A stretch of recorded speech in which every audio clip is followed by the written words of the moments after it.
शहादत देने वाला सलीम भी है, तो सुखविंदर सरदार भी है, तो वालिया भी है, भटरावत, बंगारी, मंगाई, बहुत लोगों ने इस राज्य के लिए शहादत दी। जब मैं पहाड़ी कहता हूँ तो हरिद्वार का भी पहाड़ी है। जिन्होंने राज्य लूटा है उन्हें बर्बाद करेंगे हम एक समय पर, ये आप देख लीजिए।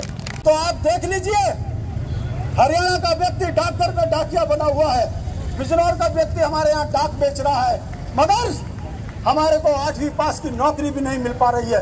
ये बहुत से बुनियादी सवाल हैं। गांव में विकास चाहिए, किसान के खेत में हरियाली चाहिए, जंगली जानवरों से निजात चाहिए, गांव के व्यक्ति को रोजगार स्वरोजगार से जोड़ना चाहिए। तो आओ मिलकर एक बार फिर राज्य आंदोलन की तर्ज में उत्तराखंडियत को जिंदा करने के लिए क्षेत्रीय ताकत को मजबूत कीजिए, तभी उत्तराखंड का भविष्य सुरक्षित होगा। वरना ये तीसरी पीढ़ी जिस तरीके से सरकारों की उपेक्षा खेल रही है, ये अगले आने वाले समय में 26 के परिसीमन के बाद जब डीम्ड फॉरेस्ट बनकर आपकी जमीनों को छीन लिया जाएगा, अडानी अंबानी को आपकी बेहद कीमती जमीन दे दी जाएगी।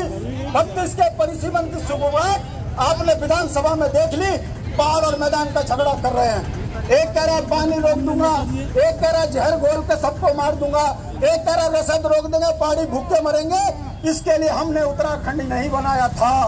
हम खुलकर कहते हैं कि जो अलगाववादी भाषा मैदान के विधायक बोल रहे हैं, अपनी सीमा से बाहर न जाए, वो ये भूले नहीं, ये शहादतों से लिया हुआ राज्य है।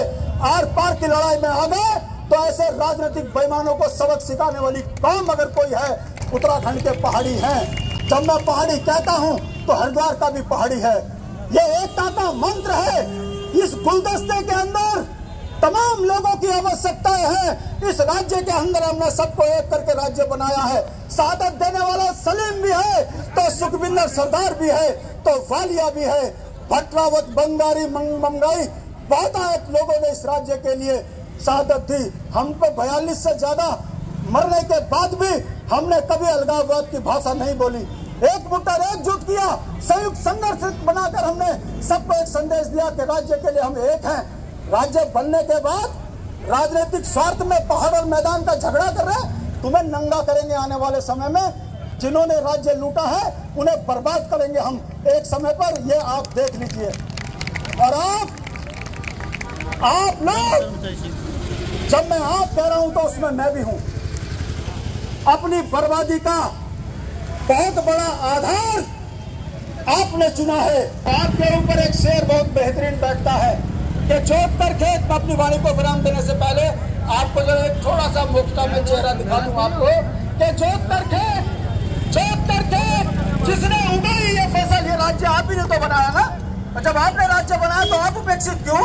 जिन्हें आप अपनी सरकार कह रहे हो तो आप सड़क पे क्यों? इसका जवाब है कि जोत कर खेत, जिसने उगाई ये फसल, उनके हाथों में छाले पड़े देखिए। जो चुराते रहे दूसरों की फसल, उनके हाथों में प्याले भरे देखिए। अरे कर दिया वक्त ने क्या गजब फैसला, फूल सूखे हैं और कांटे हरे देखिए। इन कांटों को उत्तराखंड से बाहर कीजिए। और मैं उम्मीद करता हूँ सल्तनत में बैठे, चाहे वो केंद्र के हों, राज्य के हों, ये डबल तरीके से हमारा दोहन बंद करे और उत्तराखंड के उपनल कर्मचारियों को नियमित करें और एक संदेश दें कि इनके वोटों से आपके घर में खुशहाली आई है, आप जनप्रतिनिधि बने हैं। अगर इनके घर में खुशहाली आएगी तो धागड़दा भी, तुम्हारा भी चेहरा सुंदर होगा। इसी आशा के साथ जय भारत, जय उत्तराखंड। उत्तराखंड के शहीद अमर रहे, अमर रहे, अमर रहे, अमर रहे। जय